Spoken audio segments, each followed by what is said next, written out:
ከጎሉ ቀይ ካርዱ የበዛበት ጨዋታ 2026 ወርልድ ካፕ ብለው ወርልድ ዋር 3 ቀይ ካርድ የኔ በመክፈቻ ጨዋታ እንደዚህ ቀይ ካርድ የበዛበት ጨዋታ አይቻላቅም እና ሜክሲኮ በሀገሯ 3 ነጥቧን ከ2 ጎሏ ጋር አፈፍ አድርጋለች። አላስፈላጊ ታክል 90 ምናምንኛ ደቂቃ ላይ ማለት ምን እሺ 2 ተጫዋች ጎሎል 2-0 እየመራ ቀጣይ የምንድብ ጨዋታ ምናምን ላይ አታስብም። ኤኒዌይስ አንድ ቀይ ካርድ ወጥቶባት ሳውዝ አፍሪካ ለይቶላታል። ማንዬ ጎል የለም ሙከራው ላይ የለም ቀይ ካርድ አለ። በቃ ይሄ የኒኮላስ ጃክሰን ስብስብ የሆነ ቲም ማለት ነው። አዛ ኬሱስ ገብቷል። ካሁን ዳውን ቴብል ላይ ተቀምጧል። እኔ የአፍሪካ ቋጠሮ ይመስለኛል። እርሶስ ምን ይመስሎታል? ኤኒዌይስ አሁን ለሊት ለማየት ተዘጋጅታችኋል ወይ ነው? ወርልድ ካፕ ተዘጋጅተናል። የታባሽ እኔ ይኸውልሽ አርሰናል በፒኤስጂ ሲሸነፍ እንዲያረከው የታባሽ እኔ ብችል ቋንቋችሁን ብችልና ማለት ነው ባልኩሽ አንጨከካ ይበልሽ። አረበና እንኩለት ቀይ አይደለም ሁልሽም ቀይ ወጣሽ። የ2026 የዓለም ዋንጫው የመክፈቻ ጨዋታ ሜክሲኮ ደቡብ አፍሪካን 2-0 በማሸነፍ በድል ጀምራለች። ቪዲዮን ኮፒ ሊንክ ሪፖስት ላይ በማድረግ ጀምሩት። ፋሚሊስቲ በመጀመሪያ የ2022 የኳታር ዓለም ዋንጫን የመጀመሪያውን ጨዋታ የት ነበር ያያችሁት? የእናንተን ኮመንት ላይ ያስቀምጡ። እኔ በእርግጥ ፖሊስ ጣቢያ ነበርኩ የዛኔ ካልተሳሳቱ በኢትዮጵያ 2015 ህዳር 20 ነበር ቀኑ አስታውሳለሁ። ፖሊስ ጣቢያ ነበርኩ የዛኔ ታስሬ ነበር። እንደውም ቅድም ጨዋታው ከመጀመሩ በፊት ፖስት አድርጌ ነበርና ፊብ ላይ በሰላም ነው ፖሊስ ጣቢያ ነበርኩ ምን ትሰራለህ ነው ይሉኛል። ዘመድ ጥያቄ ፖሊስ የታመመ ሰው ልጠይቅ ነው እያልኩ ነበር። ዶብር ፕሌና አንዳንድ ሰዎች ጥያቄያቸው በጣም ይገርምኛል።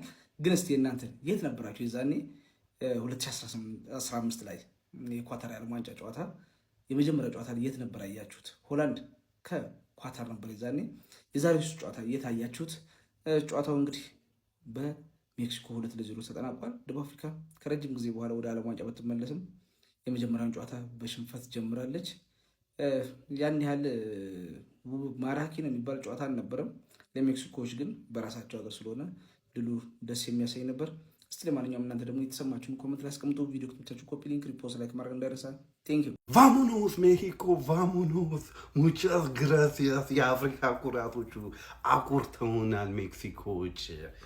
የመላው የአፍሪካ ደጋፊ ሜክሲኮን ነበር ዛሬ ሲደግፍ የነበረው። ለምን እንደሆነ ደግሞ ታውቃላችሁ? ይችን አሽቃባጭ ሀገር ለብልበውልናል። ደስ ይላል ነው የምልህ፣ ደስ ይላል። ምንም ኳስ ምንጮት እንኳን አይመስሉም። ይሄንም እንኳን ደግሞ ስራችንን ወሰዳችሁ በምናምን ሊሉ እኮ ነው ደግሞ ሜክሲኮች ልብልብ አድርገዋቸዋል። በዚህ ወርልድ ካፕ ማን መላው የአፍሪካ ደጋፊ ሳውዝ አፍሪካ ስትጮት ለዛኛው ቲም ነው የሚደግፈው። ቲም እንኳን ባይኖረኛ ሳሩን ነው የምንደግፈው፣ ስቴዲየሙን እንደግፋለን። ኤኒዌይስ ሂሜኔዝ እንግዲህ አስቆጥሯል። የመጀመሪያ ጎሉን በእንባ ነው እንግዲህ ደስታውን የቀለጸው። በጣም ይሄ ልጅ ያሳለፈው ነገር በጣም ያሳዝን ነበር። በከፍተኛ ጉዳት ተመልሶ ወርልድ ካፕ ላይ ጎል በማግባቱ እንግዲህ በጣም ደስታውን ገልጿል። ደስ ይላል። ሌትስ ጎ ቫሞኖስ። በመጀመሪያው ቋጠሮዬ ተሳካልኝ ማለት ነው። በዚህ ሁኔታ የሮላንዶንም አሳካዋለሁ እምነት አለኝ። ሳውዝ አፍሪካ ይኸውልህ መለጥለጥ ብቻ ሳይሆን ሽምቅቅ እንዲህ ተዋርዳ ነው ወደ ሀገሯ መመለስ ያለበት። ለራሷ ለአህጉሯ ህዝብ ያልሆነች ለማንም መጠቅም ሰው አይደለችም። የሚገርም ነው።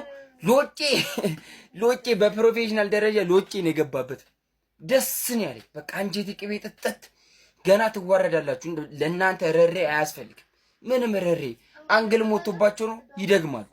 ሜክሲኮ ይደግማሉ ነው የምልህ። በቃ ፈርስት ሃፍ 1-0 እቋጥራለሁ። ደግሞ 2-3 ደግሞ ቢገባበት እናንተ ፎሎና ኮፒ ሊንክ ብቻ አድርጉ እንጂ ቋጠሮ አስተማማኝ ነው ብራዘር። የሮላንዶንም እንደሚሳካ በጣም እርግጠኛ ነኝ። በመጀመሪያው ቋጠሮ አሳክቷል።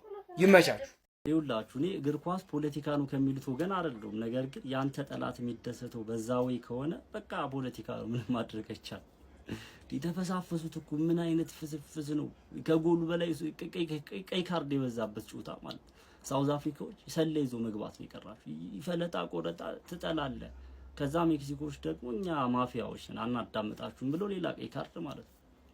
በዛ ላይ የፊፋ ውሳኔ ራሱ በደንብ አሻሽሎት ነው የመጡት። እያንዳንዱ ሞመንት ላይ የሆነ ኢሚዲየትሊ አክሽን ነበር ሲወስዱ። ቀልድ የለም በቃ በዚህኛው ወርልድ ካፕ ቀልድ የለም። ያን በደንብ ተዘጋጅቶበት የመጡ ይመስለኛል እያንዳንዱ ውሳኔዎች የዳኛው ውሳኔ ስትመለከቱ። ከዛ ባለፈ ማለት ነው ሳውዝ አፍሪካዎች በቃ ይሄ አፍሪካውያኖች ከነሱ አጌኒስት ሆነዋልና አይ ቲንክ በዚህ ይገባችሁ። ደደቦች ናቸው በእርግጥ እነሱ አልተማሩ፣ ግን አትሊስት በዚህ ይሆናል ምን ያህል ይሄ መጥፎ ነገር ሲያደርጉ እንደነበር፣ ምን ያህል ያልተገባ ነገር ሲያደርጉ እንደነበር በዚህ ይገነዘባሉ ብዬ አስባለሁ። ከዛ ባለፈ ሳውዝ አፍሪካ ከሜክሲኮ ነው አይደል የተመለከተው። እንዳታምኑ ሳክስ ነው ማሚላዲ ሰንዳውስ ማለት ነው ከሜክሲኮ ነው የተመለከተው። እንዳለ ከተመለከታችኋቸው የሳውዝ አፍሪካ ተጫዋቾች ማሚላዲ ሰንዳውስ የአቡበከር ናስር ምናምን ቡድን የነበረው ማለት ነው እዛ ነው የሚጫወቱት። አብዛኛው በረኛው ተገላጋዮቹ አጥቂው ምናምን አብዛኞቹ ተጫዋቾች ማለት ነው ማሚላዲ ሰንዳውስ ነው የሚጫወቱትና እያዩት ምናምን በጣም ገርሞኝ ነበር። ኤኒዌይስ ሳውዝ አፍሪካ ምን ያህል ሄተር እንዳፈሩ ምን ያህል ልክ ያለውን ነገር እንዳደረጉ ዶል አፍሪካ አጌኔስት ነበር ከነሱ ምናምንና ያን እንግዲህ ማገናዘብ ከቻሉ ያን ያዩበታል ብዬ ነው ማስበው። ከዛ ባለፈ የሆነ እንደ መክፈቻ ጨዋታ ምናምን የሆነ ድራማ የተሞላበት ጨዋታ ነበር። እኔ ግን ከሁሉም የሻኪራ ዳንስ ነበር የተመቸኝ። የእናንተን ሀሳብና አስተያየት በዚህ ጨዋታ ላይ ምን ተመለከታችሁ? ምን ታዘባችሁ? ሀሳብ አስተያየታችሁን ኮሜንት ሴክሽን ላይ አካፍሉኝ። ይመቻችሁ። ገብተናል በድል ተመልሰናል ይላል እንግዲህ ሜክሲኮ። አባቴ አየዋ ደህና አድርጎ ነው ቁልት ያደረገው አባቴ። ይሄ ቲም በምን አቅሙ ነው ከዚህ ሁላ ህዝብ ጋር ሊታገል የሚችለው? መላው አፍሪካ እኮ ከሜክሲኮ ጋር ነበር አባቴ። ስራቸውን ያውቁታልና አባቴ ታውቃለህ፣ ስራቸውን ጠንቅቀው ያውቁታል። ግን አባቴ ሁላ ሀበሻን ነካ። ይሄ ነው መጨረሻው አባቴ። ስክትን ያለለት ግባ እናውጣው። እንዴ ምን አይነት ጨዋታ ነው ያየሩት? ጦርነት ነው ምንድን ነው? 3 ቀይ ካርድ በአንድ ጨዋታ ምን አይነት ነገር ነው የሌለ? እኔ ከዚህ በፊት ዓለም ዋንጫ ላይ በአንድ ጨዋታ 3 ቀይ ካርድ እኔ አይቻል አቅም ብቻ። እኚህ ግን ሲያንሳቸው ነው። ገና አልፈታም፣ ከዚህ ቲም ጋር ያለኝን ነገር መቼም አልፈታም አባቴ። ሀበሻን ነካ ውድቀት ነው መጨረሻው አባቴ። ለማንኛውም ለጀማው እንዲደርስ ሼር፣ ኮፒ ሊንክ፣ ሪፖስት ማድረጋችሁ እንዳይተነካ፣ ፎሎም እንዳይረሳ።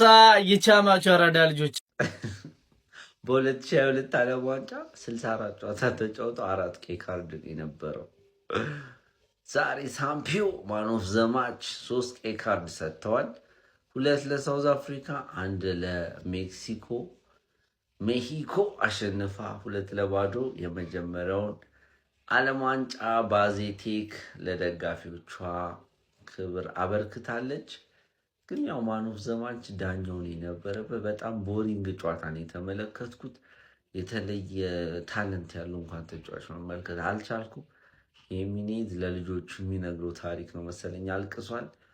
እናንተ ስለ ጨዋታው ምን ታስባላችሁ? ለዳኝነቱ ፎር ላይክ ሼር ማድረግ አይረሳ። ስለ ሁሉም ጨዋታ ሪያክሽን ሰራን። ይመቻችሁ።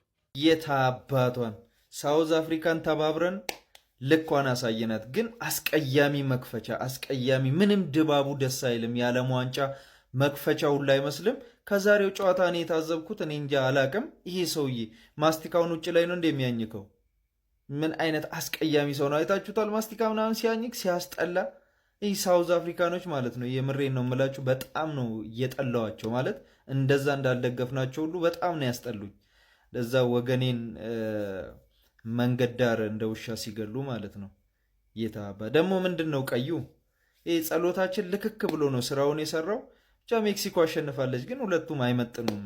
ዓለም ዋንጫን ጭራሽ መጫወትም አልነበረባቸውም። የዓለም ዋንጫው ተጀምሯል። አዘጋጇ ሀገር ሜክሲኮ ሳውዝ አፍሪካን 2-0 በሆነ ውጤት ማሸነፍ ችላለች። ራውል ሂሚኔዝ የመጀመሪያውን የዓለም ዋንጫውን ጎል ካስቆጠረ በኋላ በቅርቡ በሞት ህይወቱን ላጣው ለአባቱ መታሰቢያነቱን ሲያደርግ ተመልክተናል። በጣም ስሜታዊ ነበረ፣ ሲያለቅስ ሲያነባ ነበረ። ጎሉን ካስቆጠረ በኋላ በጨዋታው ላይ 3 ቀይ ካርዶችን ተመልክተናል። ሳውዝ አፍሪካኖች ራሳቸውን መቆጣጠር የተሳናቸው ነበር የሚመስሉት። በጨዋታው ላይም በጣም ደካማ የሚባል እንቅስቃሴ ነበር ያደረጉት።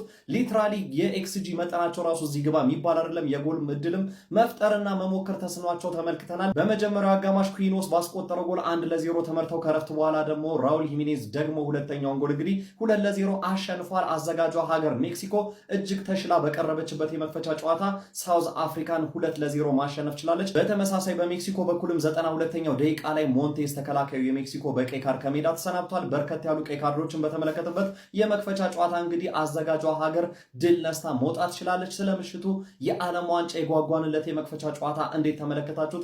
ለኔ ቀዝቀዝ ብሎብኛል። ለእናንተስ እንዴት ነበር? ሀሳብ አስተያየታችሁን ኮሜንት ሴክሽን ላይ አጋሩኝ። በቀጣይም በእግር ኳሳዊ መረጃዎች እንድንገናኝ የፕላስ ምልክቷን በመንካት የሜዳ ስፖርት ቤተሰብ ይሁኑ። በለው የዓለም ዋንጫው እንግዲህ በቀይ ካርዶች ታጅቦ እነሆ መክፈቻውን አድርጓል። ሜክሲኮ እንግዲህ ካዘጋጅ ሀገሮች መካከል አንዷ እንደሆነች ይታወቃል። በዚህም በግሩፕ ኤ የመጀመሪያ የ2026 የዓለም ዋንጫ ጨዋታ ደቡብ አፍሪካን 2-0 ማሸነፍ ችላ በምድብ ኤ 3 ነጥቦችን በመያዝ አንደኛ ደረጃ ላይ መቀመጥ ችላለች ማለት ነው። በዚህ ጨዋታ ላይ ሁለቱን ጎሎች ኩዌኔኑስ እንዲሁም ደግሞ ራውል ሂሚኒዝ ለሜክሲኮች ማስቆጠር ችለዋል። ውጤቱ አይገባቸው ማለት አይቻልም። በጣም ጥሩ ተንቀሳቅሰው ነበር ጨዋታ ላይ። በተለይም ደግሞ ሁለተኛው የሂሚኒዝ ጎል ሲቆጠር የነበራቸው ትራንዚሽን በጣም አስደናቂ ነበረ። በዚህ ጨዋታ ላይ 3 ቀይ ካርዶችን ነበር የተመለከተው።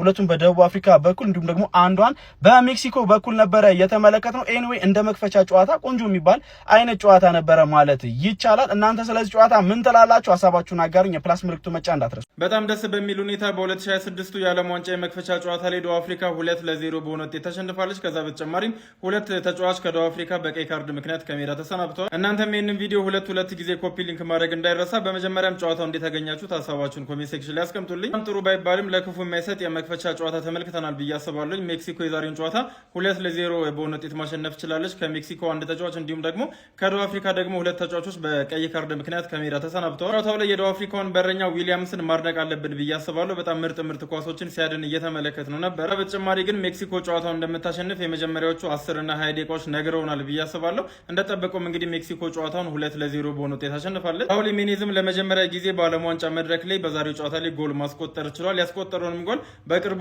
በህይወት ላጣው ለአባቱ እንዲውል አድርጓል። አንተን ሀሳብ ደግሞ ኮሜንት ሴክሽን ላይ ማስቀመጣችሁ እንዳት በ2026/27 የዓለም ዋንጫ የመክፈቻ ጨዋታ ላይ ሜክሲኮ ሳውዝ አፍሪካን 2-0 በሆነ ውጤት ማሸነፍ ችላለች። እንደ ሳውዝ አፍሪካው ተጫዋች ሽት ሆል ከሳውዝ አፍሪካ ሽት የሆነ ፐርፎርማንስ ያየንበት ጨዋታ ነበር። ስለ ጨዋታው ከማውራታችን በፊት ግን ስለ መክፈቻ ስነስርዓቱ ማውራት አለብን ብዬ አስባለሁ። በተለይም ደግሞ የኳታሩ የመክፈቻ ስነስርዓት የሚገርም ነበረ። ምንም እንኳን ተረቡል የሆነ ባይሆንም አይ ቲንክ የኳታሩን የሚስተካከል አልነበረም።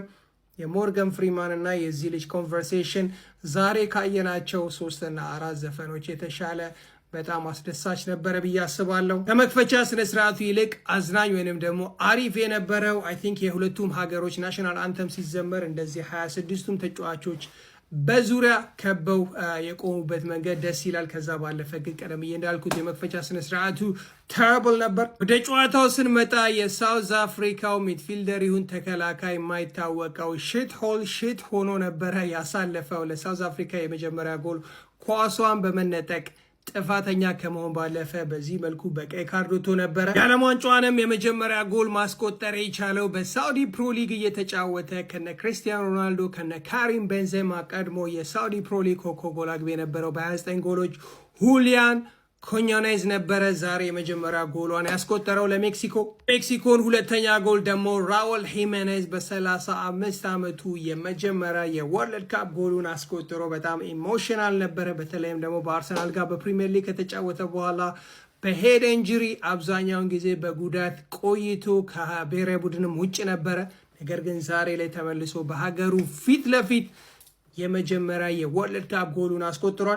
በዚህ ጨዋታ ላይ ከጎሎች ይልቅ ብዙ ቀይ ካርዶችን ማየት ችለናል። የሳውዝ አፍሪካው ሌላኛው ተጫዋች እንደዚሁ ቀይ ካርድ ሲያገኝ ሜክሲኮን ተከላካይ በመጨረሻ ደቂቃ ላይ በስርዓት ፋውል እንደዚሁ በቀይ ካርድ ወጥቶ 3 ቀይ ካርዶችን ተመልክተናል።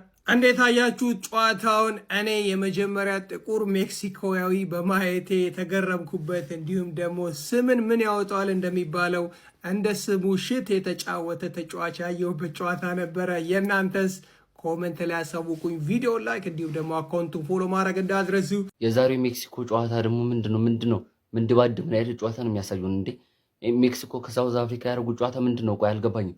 ከ45 በኋላ ሙሉ ጨዋታው እኮ እንዳለ በቀይ ነው። ሶስት ቀይ በአንድ ጨዋታ። በኤ ግሩፕ በመደባድ እንደዚህ ከሆነ በሌሎቹ ጨዋታዎች ምን ሊሆን ነው? ገና በመክፈቻው ጨዋታ እንደዚህ 3 ቀይ ካርድ ከተመዘገበ እንዴ 49 84 90 ድው እንዴ ቀይ ካርድ አለ። ምን አለቅ እኮ ጨዋታው ምንድነው? 2-0 ጂሜኔዝ እኮ ዘግቶታል ጎሉን። እንዴ ቀይ መስጠት ለምን ተፈለገ? ይሄ ሁሉ ቀይ አሁን አስፈላጊ ነው? የምሬ ነው የምላችሁ። 49ኛው ላይ ሻሪፍ የሆነ ቀይ ነው ማለት ፎል ነው የሚያሰጥ ነው። አያከራክርም። 84ም አያከራክርም። 92 ፕላስ ምን አባት ሰራለህ አንተ ቀይ እንደዚያ የምትሰጠው። ለማንኛውም ሜክሲኮ 2-0 በሆነ ውጤት ታግዛ አሸንፋ ወጣለች ማለት ነው። እናንተ አብዱ የሚለውን ከታች ማስቀመጥላችሁና አካውንት ፎሎ፣ ላይክ፣ ሼር፣ ኮፒ ሊንክ አድርጉልኝ። ይመቻችሁ። ሼር ይደረግ የቪዲዮ